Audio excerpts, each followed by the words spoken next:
नमस्कार दोस्तों, आप सभी का श्री जी हिंदी सर्च एजुकेशन पर बहुत बहुत स्वागत है। आज की क्लास में हम 1000 महत्वपूर्ण प्रश्नों की सीरीज का चौथा भाग पढ़ने वाले हैं।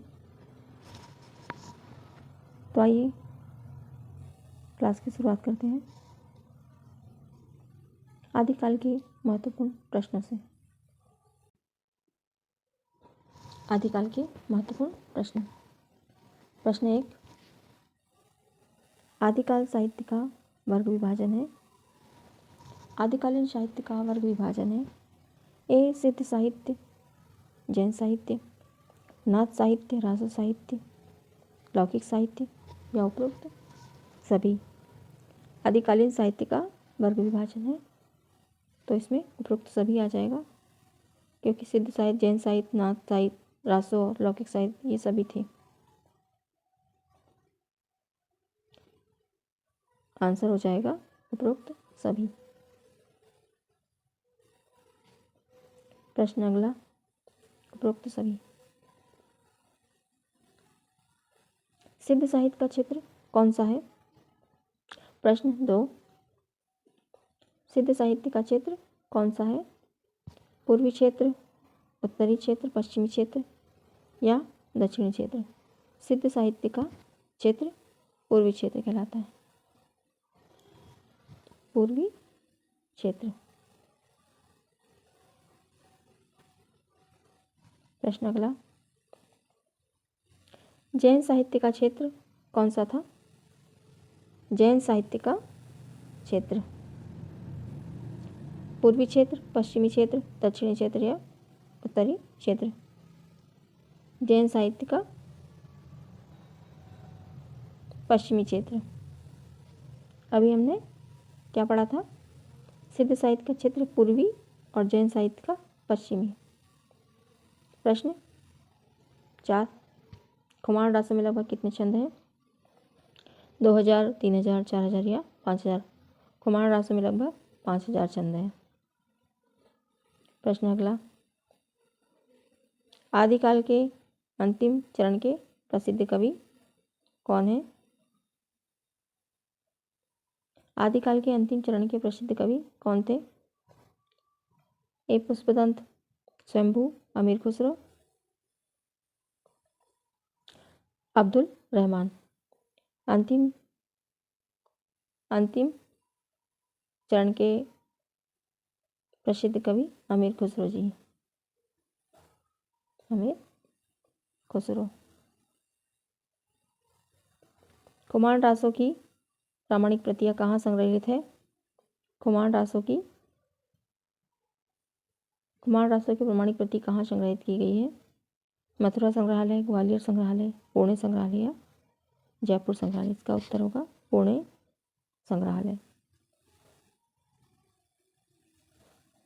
आदिकाल में खड़ी बोली का प्रयोग किस कवि ने किया था? आदिकाल में खड़ी बोली का प्रयोग किस कवि ने किया था? पुष्पदंत, विद्यापति, स्वयंभू या अमीर खुसरो? आदिकाल में खड़ी बोली का प्रयोग अमीर खुसरो जी द्वारा किया गया था। नारी की निंदा किस संप्रदाय में की गई थी? सिद्ध संप्रदाय, जैन संप्रदाय या बौद्ध संप्रदाय, नाथ संप्रदाय? नारी की निंदा नाथ संप्रदाय में की गई थी।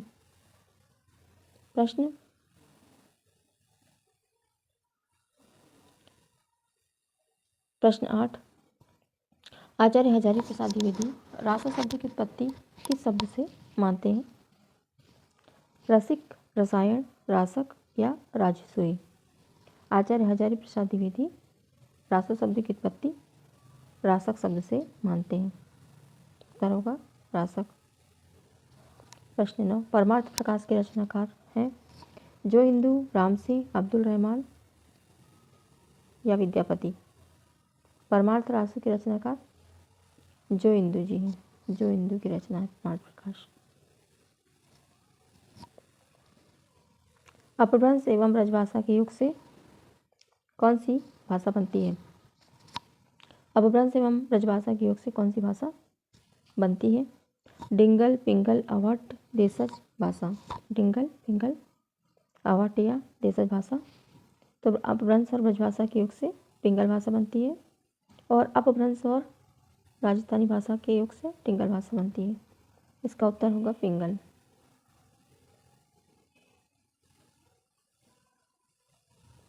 गोरखनाथ किसके अवतार माने जाते हैं?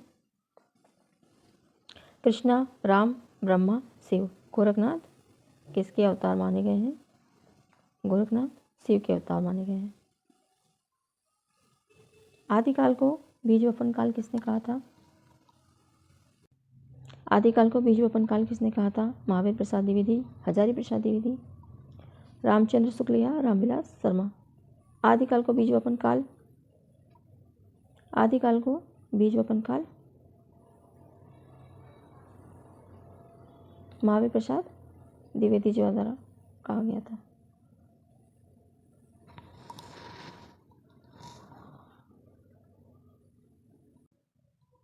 हिंदी साहित्य की भूमिका के लेखक, हिंदी साहित्य की भूमिका के लेखक हैं रामचंद्र शुक्ल, श्याम सुंदर दास, महावीर प्रसाद द्विवेदी, हजारी प्रसाद द्विवेदी। हिंदी साहित्य की भूमिका के लेखक हजारी प्रसाद द्विवेदी जी हैं। हजारी प्रसाद द्विवेदी,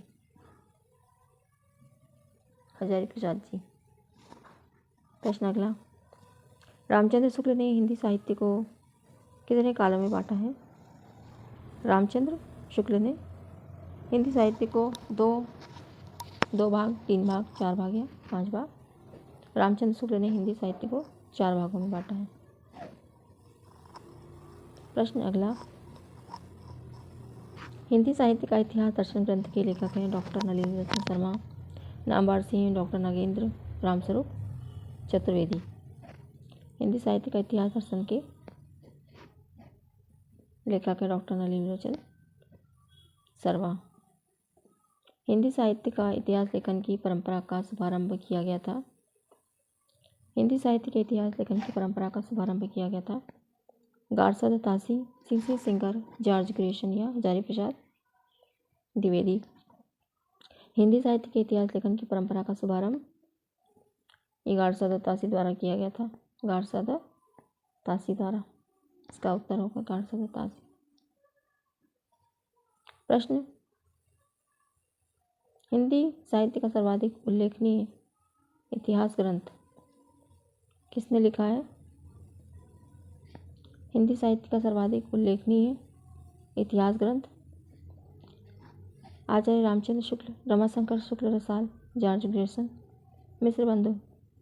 हिंदी साहित्य का सर्वाधिक उल्लेखनीय इतिहास ग्रंथ आचार्य रामचंद्र शुक्ल जी द्वारा लिखा गया। आध्यात्मिक रंग के चश्मे बहुत सस्ते हो गए हैं, कथन किसका है? आचार्य रामचंद्र शुक्ल, हजारी प्रसाद द्विवेदी, नंद दुलारे वाजपेयी या रामविलास शर्मा। आध्यात्मिक रंग के चश्मे बहुत सस्ते हो गए हैं, यह कथन आचार्य रामचंद्र शुक्ल जी का है। ये इम्पोर्टेंट भी है।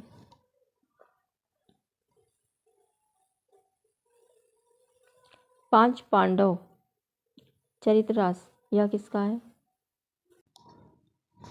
5 पांडव चरित्र रास है शालिभद्र सूरी, विद्यापति, आसुगु या मधुकर कवि। 5 पांडव चरित्र रास ये शालिभद्र सूरी जी का है।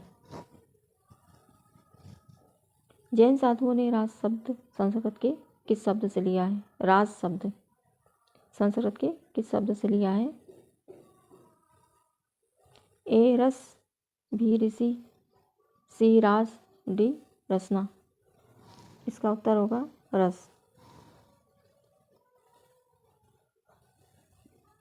डॉक्टर रामकुमार वर्मा ने काल विभाजन में हिंदी साहित्य का प्रारंभ कब से माना है? डॉक्टर रामकुमार वर्मा ने 750 विक्रम संवत, 1000 विक्रम संवत, 700 विक्रम संवत या 1050 विक्रम संवत। तो डॉक्टर रामकुमार वर्मा ने काल विभाजन का समय 700 विक्रम संवत से माना है। 700 विक्रम संवत। प्रश्न अगला,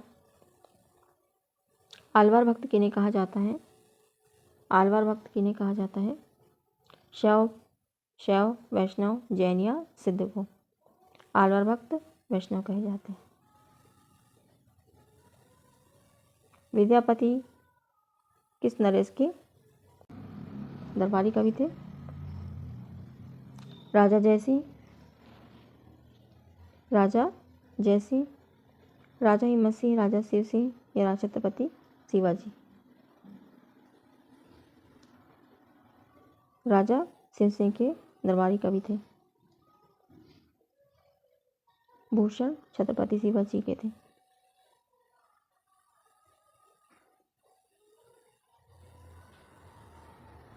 सिद्ध साहित्य में मुख्य सिद्ध कवि थे सरहपा, सबरपा, लुईपा, डोम्बिपा, कडम्बा, कुरिप्पा या उपरोक्त सभी? सिद्ध साहित्य में मुख्य सिद्ध कवि कौन थे? सरहपा, सबरपा, लुईपा, डोम्बिपा, कडम्बा, कुकुरिप्पा, ये उपरोक्त सभी ये मुख्य सिद्ध साहित्य कवि थे। सबरपा के गुरु सरहपा थे। लुईपा सभी सिद्धों में श्रेष्ठ थे। अमीर खुसरो का जीवन काल क्या है? 1200 से 13 ईस्वी, 1250 से 1350, 1350 से 1400 ईस्वी, 1255 से 1324 ईस्वी। यही इसका उत्तर भी होगा, 1255 से 1324 ईस्वी। प्रश्न 26, अमीर खुसरो की ग्रंथों की संख्या मानी जाती है 100, 125, 150 या 200? अमीर खुसरो की ग्रंथों की संख्या 100 मानी जाती है। आदिकाल में खड़ी बोली का प्रयोग किस कवि ने किया है? खुसरो, विद्यापति, मधुकर कवि या कौशललाभ? आदिकाल में खड़ी बोली का प्रयोग खुसरो जी द्वारा किया गया। अमीर खुसरो। कछुल्ली रास के रचयिता हैं? कछुल्ली रास के रचयिता हैं प्रज्ञा तिलक, जगनिक, विजयपाल रासो, कौशललाभ। कछुल्ली रास के रचनाकार प्रज्ञा तिलक है। प्रज्ञा तिलक।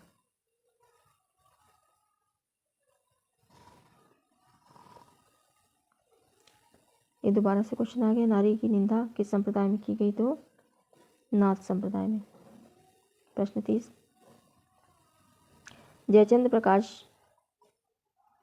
प्रकाश के रचनाकार हैं भट्ट केदार, कौशललाभ, राम सिंह या मधुकर कवि? जयचंद्र प्रकाश के रचनाकार भट्ट केदार जी हैं। भट्ट केदार जयचंद्र प्रकाश के रचनाकार। प्रश्न, रासो शब्द की उत्पत्ति रसायन से किसने मानी है? आचार्य रामचंद्र शुक्ल, पंडित हरप्रसाद शास्त्री, हजारी प्रसाद द्विवेदी, नरोत्तम स्वामी?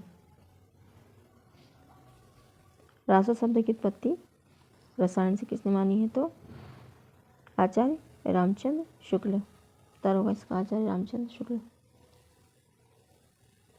पुष्पदंत का समय माना जाता है 8वीं शताब्दी, 19वीं शताब्दी, 10वीं शताब्दी या 9वीं शताब्दी? पुष्पदंत का समय 10वीं शताब्दी माना जाता है। 10वीं शताब्दी। इन्हें पुण्य या पुष्प भी कहा जाता है।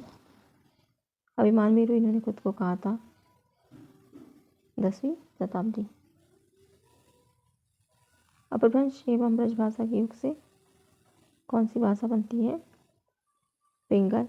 ये भी दोबारा क्वेश्चन आ गया है। डॉक्टर नरोत्तम स्वामी रासो शब्द की उत्पत्ति किस शब्द से मानते हैं? रास, रस या रासक या रसिक? डॉक्टर नरोत्तम स्वामी रासो शब्द की उत्पत्ति रसिक शब्द से मानते हैं। प्रश्न 35, अपभ्रंश एवं डिंगल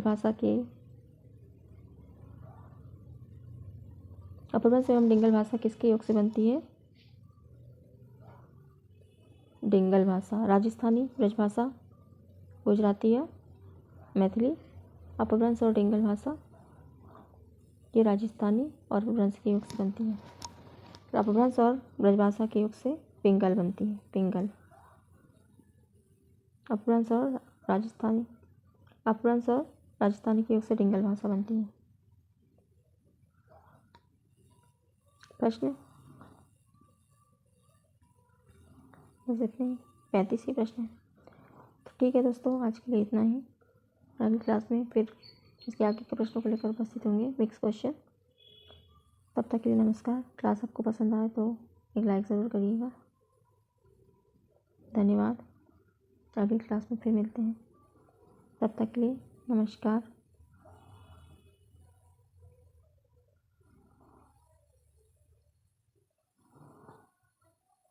थैंक यू।